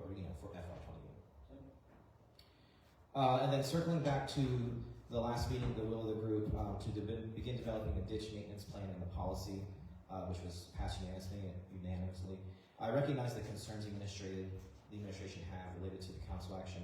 I believe between staff, elected folks, enforcement, and residents, we can all work to find something workable. In fact, just this Saturday, and Sunday. I had this weekend. I had discussions with residents about the parties, like who's responsible, the blockages intended or otherwise. We have someone on Burley who has a limb like lodged into their ditch.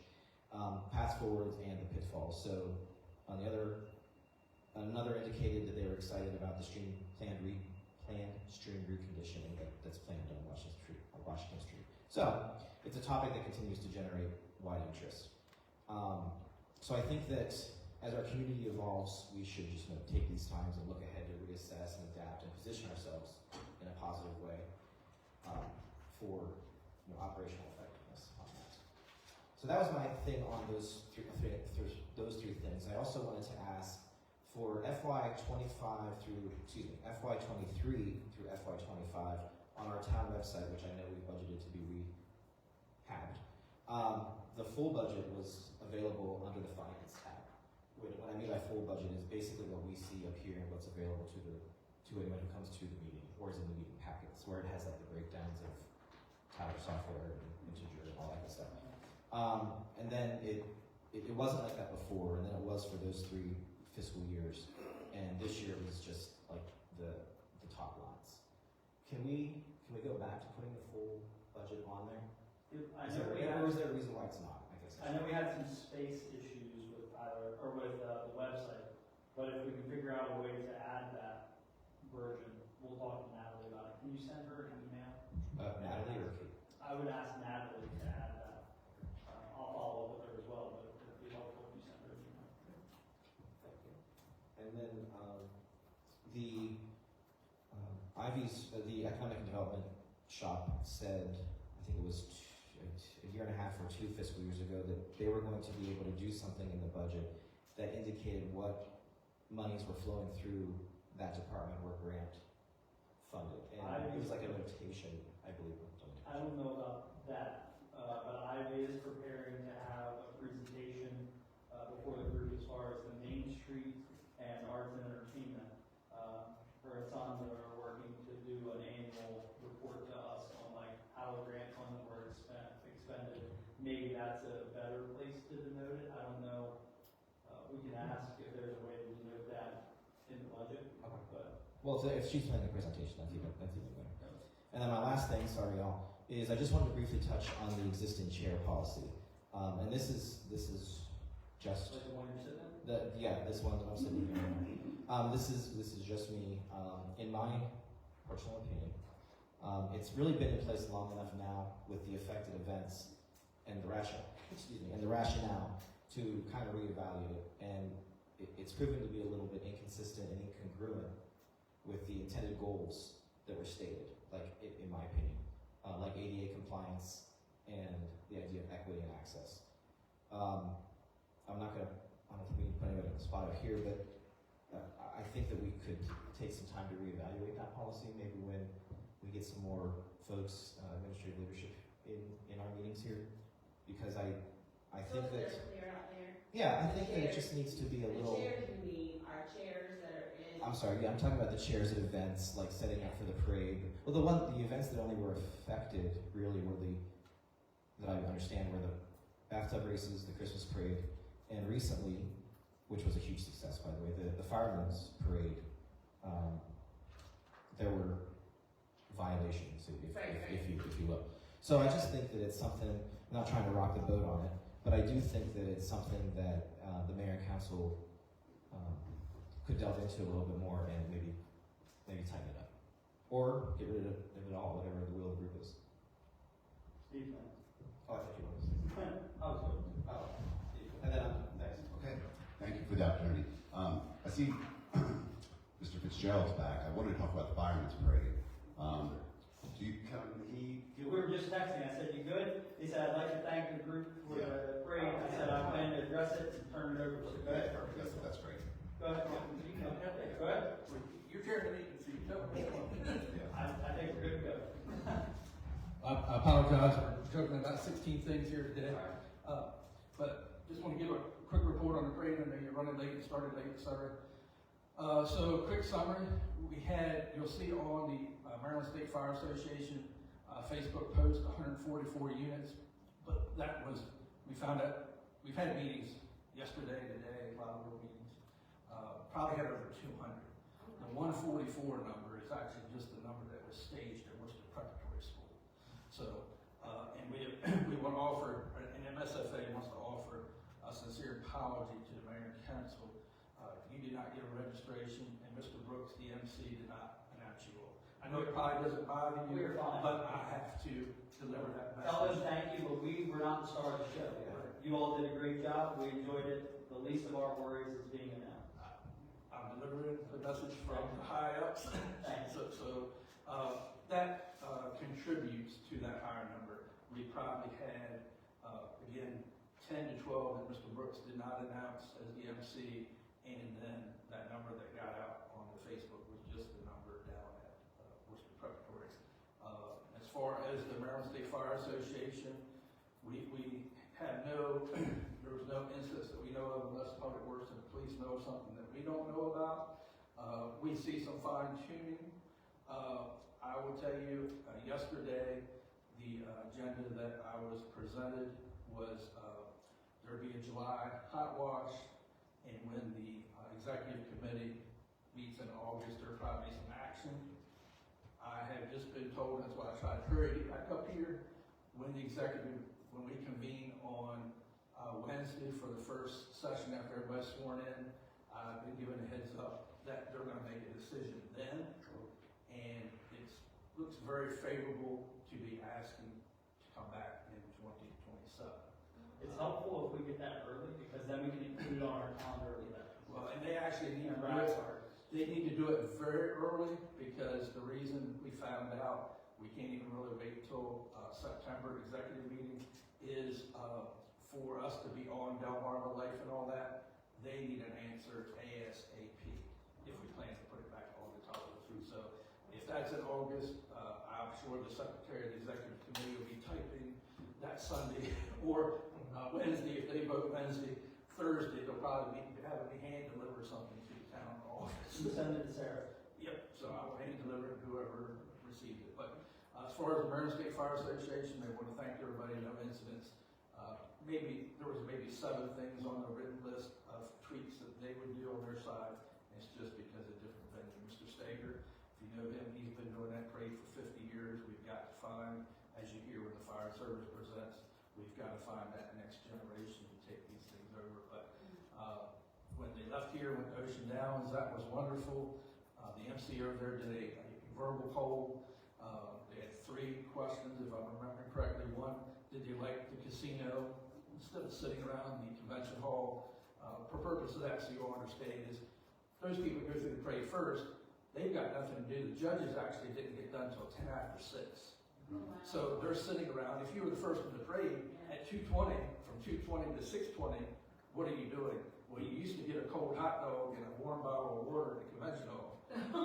The casino put on a heck of a spread. I didn't get there until 6:30, but they put a heck of a spread on DJ, food, entertainment, what have you. So that when you asked that question, they said, yep, come back to Ocean Downs. Second question was Saturday or weekday. Saturday was a big rah-rah. Berlin, a big rah-rah. I'll put my other hat on. Coming up and come to you. I walked through town on Thursday and talked to the businesses, but I did run into Miss Brooke from Sterling, and they said usually, Father's Day is busy, but you're not as busy the day before because everybody's holding off. Wait, we're going to go out to dinner on Sunday. Let's not go Friday or Saturday. They exceeded their expectations, and I know for a fact I had to let Brandon at 410 know he had 35 people coming for lunch. There were lines, the door rings, there were lines. So I hope not only our restaurants, and you put my chamber hat on, not the restaurants, but I hope all the shops. And I will tell you, Mr. Green can tell you his own stories, but not only, and I'm embarrassed to say this, a lot of the Maryland State Fire Association people have never been to Berlin. They've been going to convention, they get on Route 90, and they don't even see a sign that says Berlin. So they hadn't been, so you got a lot of fire people that haven't been, and a lot of spectators. So hoping the economic return that they come when there's nothing going on, come back next year, if that. So I want to deliver that message from the Maryland State Fire Association, and we thank Jimmy. I think it didn't put a lot of taxation on the town as far as overtime, 3 or 4 people. that correct? We had four. Roughly? We had four. Four? And two of us. You guys were in early. Two of us, yeah. Yeah. We were in 11, we were out by five. Or Yeah. five. So they did a wonderful job. I'm just a numbers guy too, so I'll peek it in the trash cans and see how full they are, because that's how you judge your attendance. So, as usual, at 5:30, you need to know an event happened because of his team. And you've got two gentlemen there, no safety issues unless they know something, because I haven't had time to speak with them. But no, So that is sheriff and his big. Yep.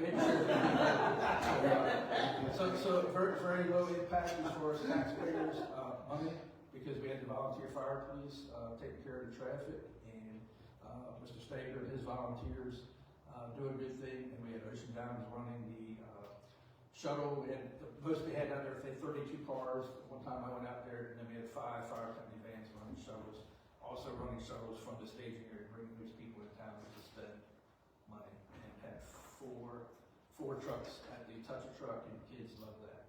So thank you again on behalf of the Maryland State Fire Association, and maybe after Wednesday lunch, you may be getting a letter on Thursday asking for next year. So I was giving that heads up about 5 o'clock today. Thank you for your time. Sorry to keep you past your bedtime here. Thank you. Yeah, a little of my remarks were going to be about the parade because, 7 months ago, we approved it, I believe, or in January. And, the hope was that turnout would go up for as far as attendees, but also that the town of Berlin would benefit from it. And I think we saw that it did. I talked to a bunch of people, just anecdotally, at Touch a Truck. It's hard to believe, but they had never heard of Berlin, which is startling at times, but they would go 404, as David said, Route 90 to go to Ocean City and just nest and never leave.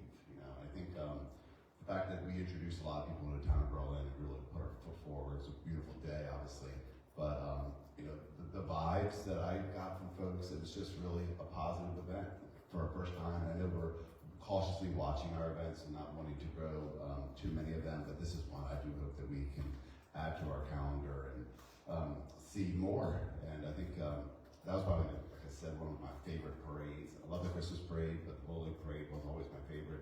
Now the Fire Parade might grab it. So glad we were able to work with them and have them here.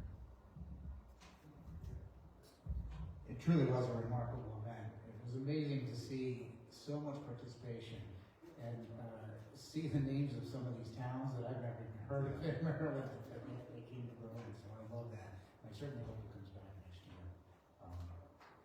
Sure it will, because I think they all enjoyed it. But I heard nothing but positive comments from the merchants, from the people attending, and they were walking by my house, so got to hear it. Cool. I was thinking similar.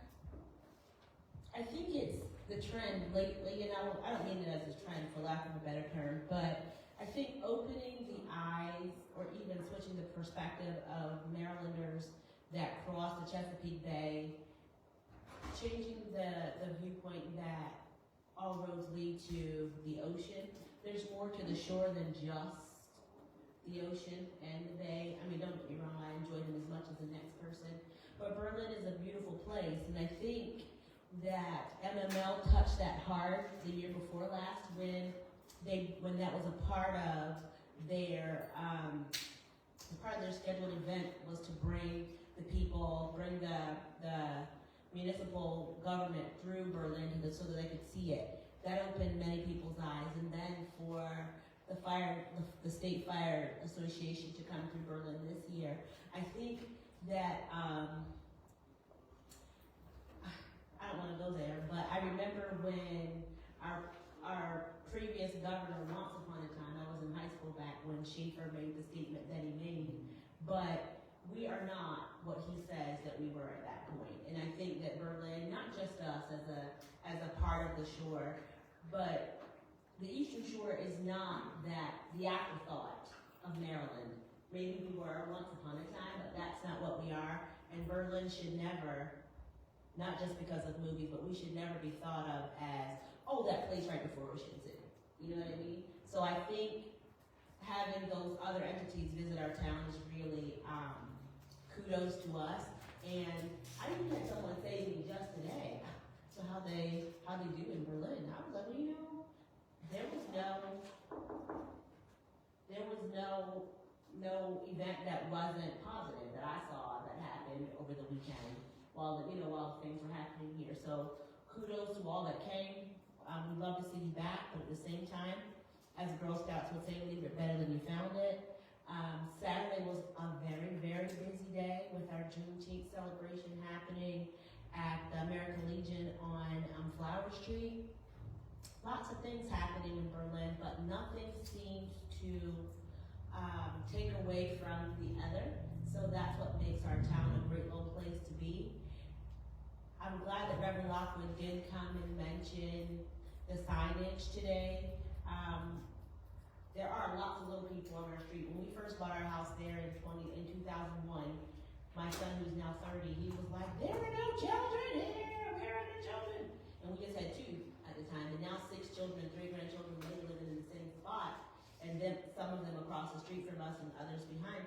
There are a lot of children traveling through, and my husband and I sit on the front porch every morning and have a cup of coffee and debrief before we start the day.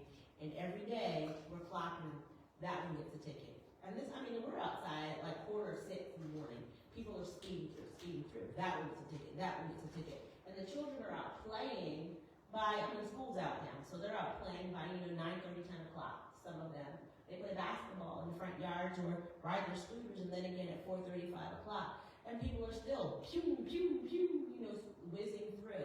Today, my grandson's ball literally ran across the street. A car, the car didn't hit today, but last week a car ran over his basketball. There was no pause. And I can't say that, that couldn't have happened to anybody, because it could have been a squirrel or anything. But she's spot on when she says not just the people know where the cameras are, and people are going to whiz through, just to open an eye to, I better keep an eye open, would be greatly appreciated, and I can thank you for that. Squirrel? That's what. I have a friend squirrel that's not that Thank you, Councilmember. I do want to thank Councilmember Morris, and I think Councilmember Nichols as well, for taking the Mayor and Council's Juneteenth citation. He took the citation, I was late. Okay. All right, well, thank you both for attending, appreciate it. That was also a great event, the Red Hat Society and the Days so we're well represented. It was a very good event. The fireman's parade went well. David, I feel like it was back to the old volume of people and time associated with the event. I remember I called Jimmy and Jamie because I wanted to see how many more we had coming through. So I went over and saw Jerry Priestley over at the end, and I was like, all right, this feels like the old version of the parade. So it was great to have that back, and I know a lot of people really enjoyed it. Coming back through town after everything was done, Charlie in the back seat, he goes, I like living in Berlin. I said, Mr. Jimmy and everybody, they did a good job cleaning up. You don't even know what parade happened. So they did a good job, even through the eyes of a 7-year-old. To all of our public works and public safety teams goes a long way. Chief, the police department was in, so well represented. Speaking to the businesses, they were slammed. Seeing it with my own eyes and then talking to them, it was a really good economic benefit for the town of Berlin, not to mention the core value of who we are. So I do want to say that, and David, I'm glad you're here. I think the fire marshal would like us to wet down the area before fireworks. I don't know if that's been communicated to you or not, but I do have an email that says from Ivy that Jimmy and Jamie are going to work on that with you, so just as an FYI. I think the fire marshal's office wants us to wet things down with as dry as it's been. Regarding Heron Park, I just want to brief the group. We are still working with CVP to move things along. We're trying to coordinate a meeting with CVP about some stormwater concerns with the parcel 57. Originally, the message that we received was that they were going to handle all stormwater on site. DBF and the EA brought to our attention that there are a couple outfall pipes that show it leaving the site. So we want to have a little bit more communication about what that intention is, because it's drawn on the plans, but we don't really have background associated with it. So we brought that to their attention. We are trying to find a way that EA and DBF can communicate with CVP schemes we're floating some ideas, whether that includes having CVP escrow some funds so that it covers the expense, and then they can have their communication. It would be tracked with like project codes and things of that nature, but just trying to make sure as we get closer to the finishing touches that their team can talk to the folks that they want to speak to directly, but also not incurring a bill for the taxpayer. So Mary and Emily have come up with the idea of potentially escrowing some funds. So we'll see what moves forward, but I just wanted everybody to have that on their radar. There was some discussion about the completion level of the roadway. The roadway is completed from a design perspective. We're now working through a couple pinch points with making sure that CVP has the grade levels of where the tie-in points are going to be for like the access for the parks agreement, which is an agreement that really CVP has with the parks property or the Cropper parcel. Doesn't really, we're in the middle of it, but it's not really our deliverable. But just making sure that we have those entry points and the grade levels ready so that they can prepare their side of things. So really just an update on kind of where things stand with that, so that the group's aware in case you get any phone calls. Trying to think through anything else that's on my list. Sarah? Well, just I think the note from the fire marshal was just that everything is so dry that anybody trying to set up fireworks anywhere should also be careful and will be extra careful for. And the position, I think, the town code does, David, fireworks in the town code, I think they're prohibited, right? Yeah, so, don't set fireworks off. Don't set fireworks off, anybody watching at home or anybody covering it. Yeah, I mean, just be cognizant. I think I saw in some of the surrounding municipalities where fireworks have caused already some damage, so just be cognizant of that.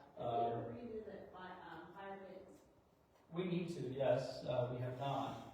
We have a budget to get through. We also need to go back to ADUs. I was talking to some folks and saying like we need to get that back on the horizon. So just, we got a lot of work that was kind of pushed to the side because of the budget. But with that being said, we're still in a burn ban, Dave, right? So please don't use anything fire related, burn pits, fireworks. Be careful with your grills.